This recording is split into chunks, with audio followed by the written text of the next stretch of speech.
नमस्कार, बहुत बहुत स्वागत है हिमाचल प्रदेश के हमारे इस खास बुलेटिन में। मैं हूं आपके साथ दिव्या सिंह। हिमाचल कांग्रेस ने चुनावी बिसात बिछाने का काम शुरू कर दिया है। आपको बता दें कि प्रदेश में इस साल के अंत में विधानसभा चुनाव होने हैं।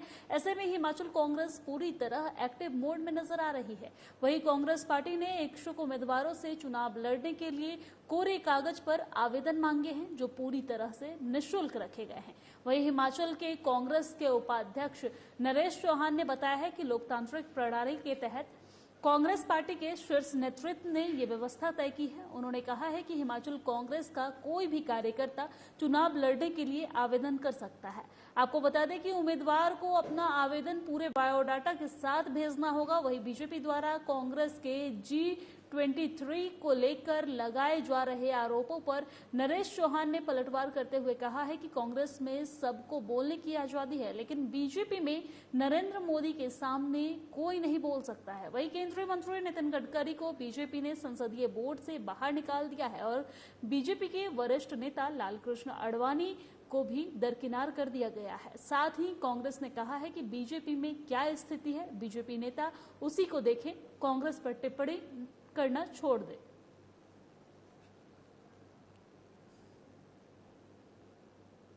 भाजपा को मुझे लगता है कि अपने दल के अंदर परिस्थितियों को समझने की आवश्यकता है। जिस प्रकार से काफी लोग हिमाचल में भी भाजपा के कुछ नेता कांग्रेस के नेताओं के संपर्क में भी हैं, अभी भी हैं। दूसरी बात, बानलाटा जी ने जो सवाल किया, G23 की जो बात कर रहे हैं, मैं समझता हूं कि कांग्रेस पार्टी में लोकतंत्र तो है, वहां लोग अपनी बात रख सकते हैं, अपने नेता से आवाज उठा सकते हैं, अपनी कंसर्न्स अपने लीडर से रख सकते हैं। वो चल रहा है, वो अपनी बात रख रहे हैं। पार्टी की हमारी माननीय अध्यक्षा श्रीमती सोनिया गांधी जी से मिलते हैं, बातचीत होती है, कुछ चीजों के समाधान हो चुके हैं, बहुत सारी चीजों की बातें हो चुकी थी। तो ये पार्टी की इनर डेमोक्रेसी है कांग्रेस पार्टी की, कि वहां लोगों को बोलने का मौका तो मिलता है। मैं इनसे सवाल करता हूं कि आप भाजपा के बारे में बताएं, क्या वहां कोई लोकतंत्र है? कोई सवाल कर सकता है नरेंद्र मोदी जी से, अमित शाह से? और इसी बीच वक्त हो चला एक बहुत छोटे ब्रेक का, कहीं मत जाइएगा, फौरन लौटते हैं।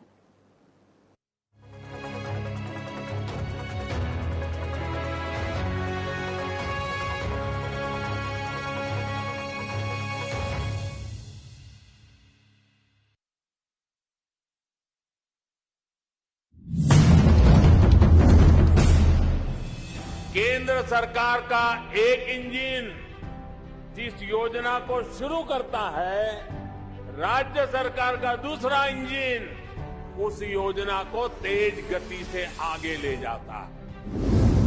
अब जैसे आयुष्मान भारत योजना का उदाहरण है, इस योजना को आगे बढ़ाते हुए राज्य सरकार ने हिम केयर योजना शुरू की और ज्यादा लोगों को 5 लाख रुपए तक के मुफ्त इलाज के दायरे में लाई।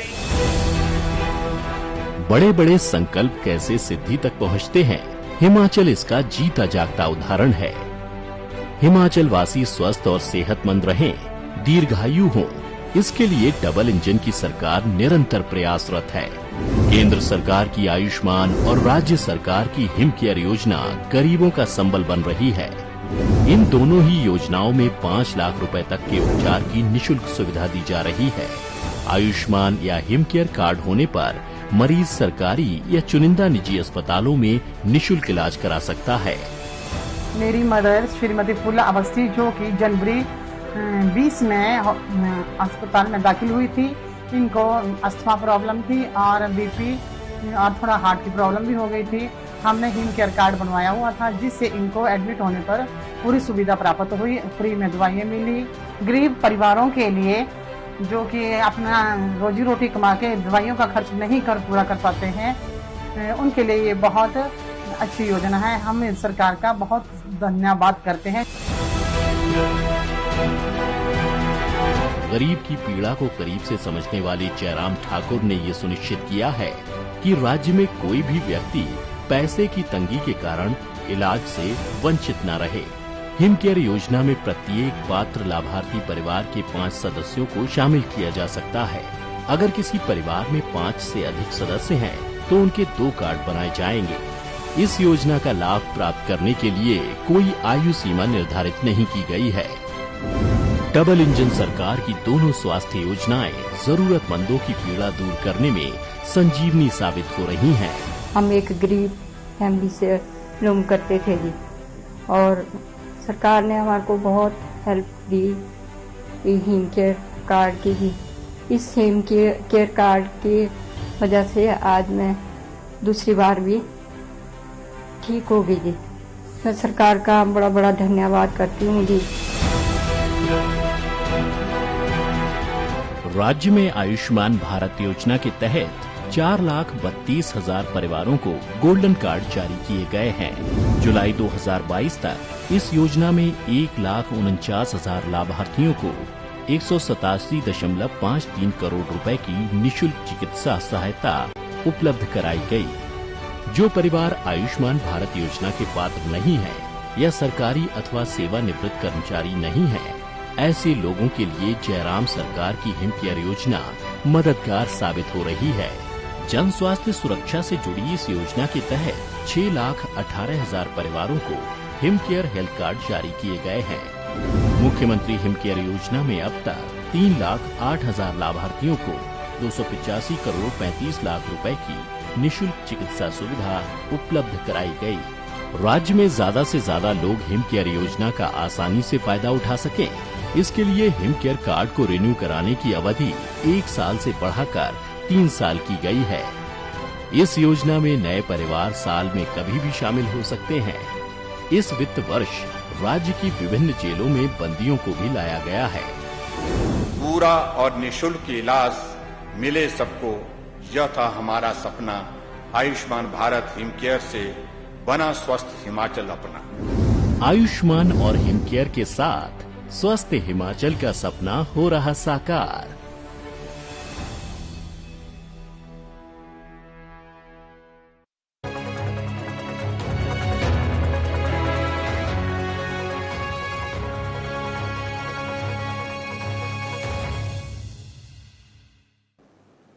ब्रेक के बाद बहुत बहुत स्वागत है आपका। खबरों में आगे बढ़ते हैं। केंद्रीय हाटी समिति की शिमला इकाई को उम्मीद है कि जनजातीय मामले से जुड़े फाइल पर केंद्र सरकार जल्द ही अपनी स्वीकृति की मोहर लगा देगी। ये बात शिमला इकाई के हाटी अध्यक्ष प्रदीप श्रिंगटा ने कही थी। वहीं साथ ही उन्होंने कहा है कि रोनहाट में 17 सितंबर को महाखुमली होने जा रही है।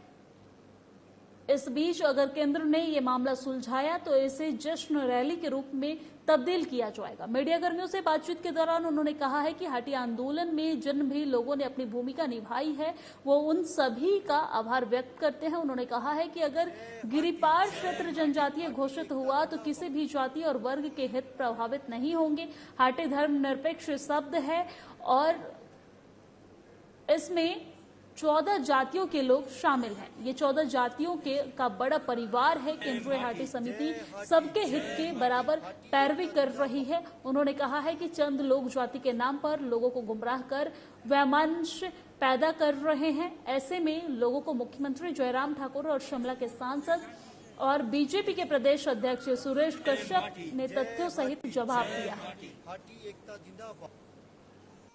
देखिए, जिस प्रकार से हमारा जो महाकुंभलियों का दौर है निरंतर चल रहा है।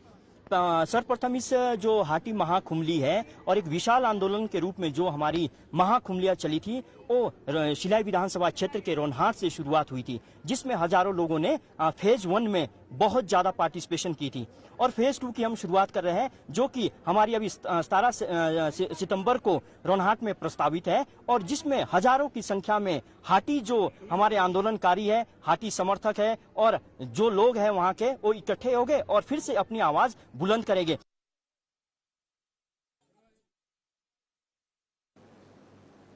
और पर्यटन नगरी डलहौजी के गुरु सिंह सभा डलहौजी कैंट स्थित गुरुद्वारे में गुरु ग्रंथ साहिब का पहला प्रकाश पर्व बड़े ही धूमधाम के साथ मनाया गया है, जिसमें प्रमुख रूप से कीर्तन करने पंजाब से आए रागी जत्थे ने कीर्तन कर संगत को गुरु चरणों के साथ जोड़ा है। इस प्रकाश पर्व पर सिख समाज सहित अन्य धर्म के लोग भी शामिल हुए हैं, जहां उन्होंने कीर्तन में हिस्सा लिया है। इसके उपरांत गुरु का अटूट लंगर भी बरताया गया है। गौरतलब है कि सिखों के 5वें गुरु अर्जुन देव जी ने 1604 में स्वर्ण मंदिर में पहली बार गुरु ग्रंथ साहिब का प्रकाश किया था। पहली पातशाही से छठी पातशाही तक अपना जीवन सिख धर्म की सेवा में समर्पित करने वाले बाबा बुड्ढा इस ग्रंथ के पहले ग्रंथी बने थे। गुरुद्वारा कमेटी के जनरल सेक्रेटरी हरजिंदर सिंह वालिया ने कहा है कि हर साल की तरह इस साल भी गुरु ग्रंथ साहिब का पहला प्रकाश पर्व बड़े ही धूमधाम के साथ मनाया गया है। का खालसा श्री वाहिगुरू जी की फतेह। ਅਸੀਂ ਡਲਹੌਜ਼ੀ ਕੈਂਟ ਗੁਰਦੁਆਰਾ ਪ੍ਰਬੰਧਕ ਕਮੇਟੀ ਨੇ ਪਿਛਲੇ 11 ਸਾਲ ਤੋਂ ਇਹ ਉਦਮ ਕਰ ਰਹੇ ਹਾਂ ਕਿ ਮਹਾਰਾਜ ਜੀ ਦਾ ਪਹਿਲਾ ਪ੍ਰਕਾਸ਼ ਪੁਰਬ ਬੜੇ ਉਤਸ਼ਾਹ ਤੇ ਬੜੀ ਧੂਮਧਾਮ ਨਾਲ ਅਸੀਂ ਮਨਾਉਂਦੇ ਹਾਂ। ਇਸ ਸਾਲ ਫਿਰ ਅਸੀਂ ਉਸੇ ਚੀਜ਼ ਨੂੰ ਗੁਰੂ ਮਹਾਰਾਜ ਜੀ ਦਾ ਗੁਰਪੁਰਬ ਜੋ ਪਿਛਲੇ 11-12 ਸਾਲ ਤੋਂ ਮਨਾ ਰਹੇ ਹਾਂ, ਪੂਰੀ ਗੁਰਦੁਆਰਾ ਪ੍ਰਬੰਧਕ ਕਮੇਟੀ ਨੇ ਤੇ ਡਲਹੌਜ਼ੀ ਕੈਂਟ ਦੀ ਪੂਰੀ ਸੰਗਤ ਦੇ ਸਹਿਯੋਗ ਦੇ ਨਾਲ ਇਸ ਸਾਲ ਅਸੀਂ ਫਿਰ ਗੁਰਪੁਰਬ ਮਨਾਇਆ, ਜਿਸ ਵਿੱਚ ਭਾਈ ਗੁਰਦਿਆਲ ਸਿੰਘ ਜੀ ਗੁਰਦਾਸਪੁਰ ਵਾਲੇ ਜਿਨ੍ਹਾਂ ਨੇ ਪੂਰੀ ਸੰਗਤ ਨੂੰ ਕੀਰਤਨ ਦੇ ਦੁਆਰਾ ਨਿਹਾਲ ਕੀਤਾ ਤੇ ਸਾਰੀ ਸੰਗਤ ਦਾ ਵੀ ਅਸੀਂ ਧੰਨਵਾਦੀ ਹਾਂ ਤੇ ਪੂਰੇ ਕੈਂਟ ਦੇ ਅਸੀਂ संगत के धन्यवादी हाँ जिन्हों के सहयोग ने गुरपुरब मनाया। और एसएफआई का अखिल भारतीय जत्था शिमला पहुंचा है। वही एसएफआई ने ये जत्था सरकार के खिलाफ निकाला है। दरअसल छात्र संगठन का आरोप है कि राष्ट्रीय शिक्षा नीति 2020 के तहत शिक्षा व्यवस्था को खोखला किया जा रहा है। एनईपी 2020 को गैर लोकतांत्रिक तरीके से संसद में बिना चर्चा किए पास किया गया है और हिमाचल प्रदेश इसे लागू करने वाला पहला राज्य है। वही देश और प्रदेश की बीजेपी सरकार शिक्षा के बजट को लगातार कम कर रही है और पीटीए फंड के नाम पर छात्रों को लूट रही है। एक तरफ जहां सरकार को सस्ती शिक्षा मुहैया करानी थी और शिक्षा व्यवस्था को सुदृढ़ करना था, उसके बजाय सरकार राष्ट्रीय शिक्षा नीति 2020 को थोपकर शिक्षा व्यवस्था को कमजोर और खत्म करने की कोशिश कर रही है। का अखिल भारतीय जत्था शिमला पहुंचा है। एसएफआई ने शिक्षा बचाओ, संविधान बचाओ और देश बचाओ के नारे के साथ 5 अलग अलग जत्थे पूरे देश के अंदर जो 1 अगस्त से शुरू होकर 15 सितंबर को खत्म हो गए, इस नारे के साथ ये जत्थे पूरे देश के अंदर 5 अलग अलग जा रहे हैं। इन जत्थों के माध्यम से जो जबरन और गैर लोकतांत्रिक तरीके से जो शिक्षा नीति, नई शिक्षा नीति भाजपा सरकार और आरएसएस ने अपने एजेंडे को पूरा करने के लिए हिंदुस्तान के ऊपर थोपी है, उसका विरोध हम इसके माध्यम से कर रहे हैं। और परवाणु शिमला नेशनल हाईवे 5 पर परवाणु टीटीआर चौक के पास सुबह लगभग 5 बजे एक सेब से लदा ट्रक पलट गया है, जिसमें एक व्यक्ति मोहम्मद इसराइल जो कि गौड़ा उत्तर प्रदेश का रहने वाला था, उसकी मृत्यु हो गई है और एक शख्स जो है बुरी तरह से घायल हो गया है। घायल व्यक्ति को प्राथमिक उपचार के लिए परवाणु ईएसआई अस्पताल लाया गया है, जहां से उसे पीजीआई चंडीगढ़ रेफर कर दिया गया है। मिली जानकारी के अनुसार ये ट्रक सेब लेकर शिमला से मुंबई जा रहा था। परवाणु टीटीआर चौक से थोड़ी दूर पर अनियंत्रित होकर पलट गया है, जिसमें एक व्यक्ति की मौत हो गई है। मामले की पुष्टि थाना प्रभारी दयाराम ठाकुर ने की है और बताया है कि दुर्घटना के असल कारणों का पता लगाया जा रहा है।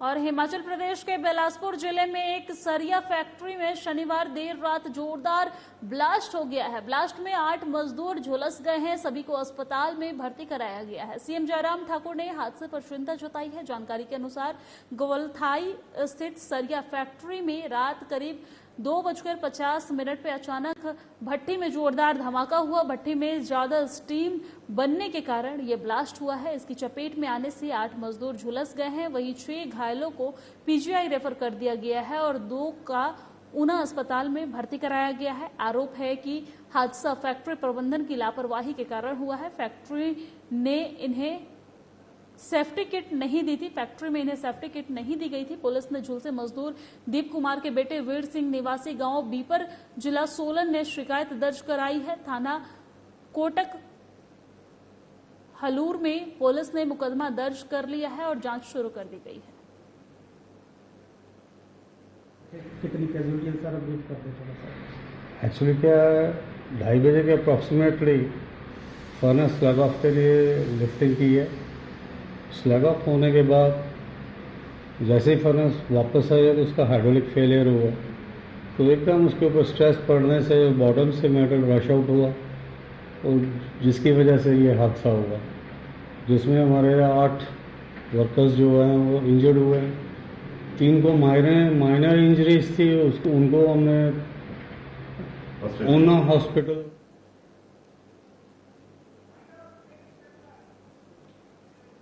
और मेरे साथ हिमाचल प्रदेश की खबरों में फिलहाल इतना ही। मुझे दीजिए इजाजत। नमस्कार।